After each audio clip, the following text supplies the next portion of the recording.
उन्नाव में वसुंधरा रिसोर्ट मामले को लेकर सुशील कुमार शुक्ला ने की प्रेस कॉन्फ्रेंस। रिसोर्ट के मालिक सुशील कुमार शुक्ला ने प्रेस कॉन्फ्रेंस कर बताया कि कोर्ट ने उनके पक्ष में फैसला सुनाया और वे अब रिसोर्ट पर अपना कब्जा वापस लेने की तैयारी कर रहे हैं। सुशील कुमार शुक्ला ने बताया कि कोर्ट ने उनके पक्ष में फैसला सुनाया है, जिससे अब वो रिसोर्ट पर अपने अधिकार जता सकते हैं। उन्होंने बताया कि दूसरी पार्टी के लोगों को कोर्ट का फैसला मानना होगा और वे रिसोर्ट पर अपना दावा छोड़ दें। सुशील कुमार शुक्ला ने बताया कि उन्होंने पुलिस से सुरक्षा की मांग की है, क्योंकि दूसरी पार्टी के लोग उनके खिलाफ धमकी दे रहे हैं। पुलिस ने पूरे मामले की जांच शुरू कर दी है और दोषियों के खिलाफ कार्यवाही करने की बात कही। अब देखना यह है कि दूसरी पार्टी के लोग कोर्ट के फैसले के खिलाफ अपील करते हैं या नहीं। अगर वे अपील करते हैं तो मामला फिर से कोर्ट में जाएगा और फैसला आने तक स्थिति स्पष्ट नहीं हो पाएगी।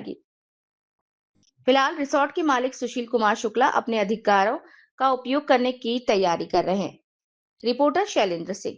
आदमी नहीं है, उसको जितना बता दिया जाता सिर्फ उतना ही बोलता है और इसीलिए उसका कंट्राडिक्शन हो जाता है। आपके विरोध में रहे लोग बताया कि जो औरतें थी घर में रूम पे नहा धो रही थी, उनसे कोई छेड़छाड़ जैसी घटनाएं हुई हैं, उन पर आरोप लगा रहे हैं आप पर। वो हमने वीडियो इसीलिए बनाया, जैसे हमने देखा दरवाजा खुला है हमने तुरंत कहा भैया वीडियो बनाओ।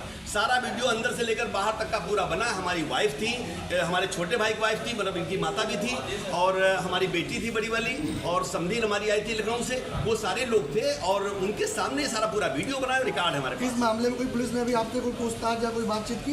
नहीं, इस मामले में कोई हमसे पूछताछ नहीं। कुल मिला के एग्रीमेंट के बाद ना बेचना विवाद है। ना बेचना माने हमको बैनामा ना कराना विवाद है और इसमें कुछ लोग सोच रहे हैं कि किसी तरह से ये आप खरीदना चाहते हैं, आप उसको हम हाँ बैनामा कराना चाहते हैं। वो आज कहे तो आज हम बैनामा करा देंगे।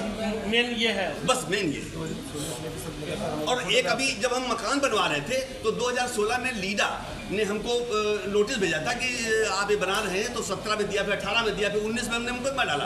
तो लीडा के विरुद्ध भी हमारे पास स्टे ऑर्डर है कि आप इनको गिराएंगे नहीं है और डिस्पोजस नहीं करेंगे। तो लीडा के विरुद्ध भी हमारे पास स्टे ऑर्डर है। तो इनका कब से कब्जा हो गया, कहाँ से आ वही बात है कि कमियों को लेकर आपको प्रशासन से क्या मांग है?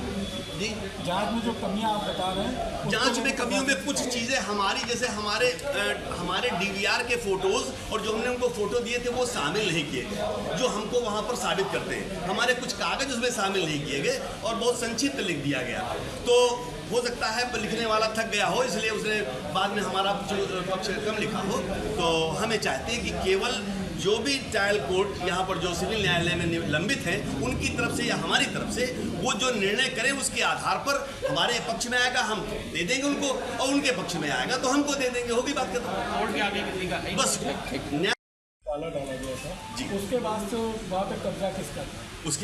उसके बाद में फिर जब हम हाईकोर्ट गए तो हाईकोर्ट ने डायरेक्शन दिया, हमने ताला 13 मार्च को आके खोल दिया। तब से हम वहाँ पर काबिज है और हम लोग लगातार काबिज। और अभी जो हम आपको रिपोर्ट देंगे ये 5 तारीख की रिपोर्ट है जो हाईकोर्ट कोर्ट में यहाँ लगी हुई है और इनके मुकदमे में लगी है और इनके प्रार्थना पत्र पर कमीशन आया था। तो ये आप देख लें, ये सबूत है, इससे बड़ा सबूत तो नहीं होगा। और उनके पास अगर एक भी सबूत हो तो आप उसे क्लास ले लें। उसी में कोतवाल हटाए भी गए, उसमें कोतवाल हटाए गए थे और हाँ एसपी साहब करीब 4 घंटे पीसी उस पर रहे थे, वीसी पर, और कोतवाल साहब को हटाने का तत्काल निर्देश दिया गया था।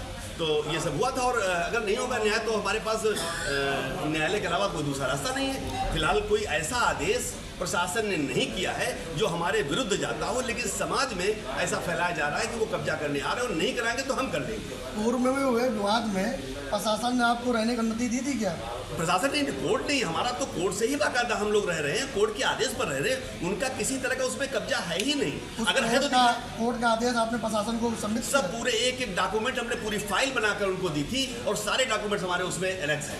अगर दस्तावेजों की बात करें तो मौजूदा समय में जमीन के दस्तावेज जो है वो किसके नाम है? हमारा एग्रीमेंट 2014 में इनसे हुआ था। स्कूल के नाम जमीन है और उसका प्रबंधक निशानाथ दीक्षित लिखा है और वर्तमान वो समाप्त हो चुके, खत्म हो चुके हैं। तो वर्तमान में सुरेंद्र कुमार वाजपेयी, इनसे हमारा एग्रीमेंट हुआ था। अब बैनामा कराने से इनकार कर रहे हैं, केवल ये डिस्प्यूट है। बैनामा नहीं करा रहे इसलिए हमारा विवाद न्यायालय से चला गया। अब वो न्यायालय बैनामा कराएगा या यह कराएंगे ये तय हो जाएगा और इसमें कुछ लोग उसमें इन्वॉल्व हो रहे हैं, वही डिस्टर्ब कर रहे हैं खाली, और कोई विवाद का कारण नहीं है। अभी जो हमारे पे खिलाफ एक मुकदमा लिखा गया था 217/25 18 तारीख रात को, उसमें हम हाईकोर्ट गए। हाईकोर्ट ने इनको डांटा, इस बात के लिए कहा कि जब 267/2015 की डिग्री अभी तक निष्प्रभावी है और उसमें सुशील कुमार शुक्ला काबिज हैं, तो आप दुनिया भर के गाने क्यों गा रहे हैं? हमको कोई कागज दिखाइए कि आप कब कब्जे में चले गए, और उसको प्रोसीडिंग स्टे कर दिया उसका। कब्जा क्या किसी शक्ति प्रदर्शन के लिहाज से किया जा रहा है? किस तरीके से कब्जा अभी तक जो कोशिश की? देखिए, वो कीमती जगह है और उस पर निगाहें गलत लोगों की, जिनको चीज़ें हजम करने की और हराम की करने की आदत होती है, उनकी निगाह है। और वो आप जानते हैं वो कौन है, नाम नहीं लेना चाहते। वो दो लोग कौन? जैसा कि अभी आपने बताया कि आपका अभी वहाँ कब्जा है जी। आप शादी में गए थे, उसके बाद वहाँ कुछ लोग अंदर में हाँ, हम नहीं शादी में, सॉरी, वो शादी में नहीं गए थे। हमारी सास, मतलब बहन की बेटी की सास खत्म हो गई थी बॉम्बे में, और तब हम गए थे। चूंकि हमारा धनतेरस का त्यौहार था, वो ज्वेलरी का व्यापार है, तो हमने कहा त्यौहार निपटा ले तब जाए। तो जैसे निपटा वैसे हम चले गए। जब लौट गया तो वहाँ बता रहे हम किराएदारी पे रह रहे हैं। जो लोग थे, 3 महिलाएं थी, 2 आदमी थे, और सारे हमने वीडियो फुटेज और चिप जो होती है वो, और हार्ड डिस्क सब हमने प्रशासन को दे दी थी और फोटो बना लिया था। जैसा कि आपने बताया COCD तो 2 लोगों ने जो जांच की है, उस जांच के संदर्भ में जो एक आदेश पारित किया है, उस आदेश में कुछ त्रुटियां की हैं, कुछ चीजें छूट। आप लोगों को आमंत्रित किया था कि आप लोग हमारी बात को सुने और इसको समाज में पूरा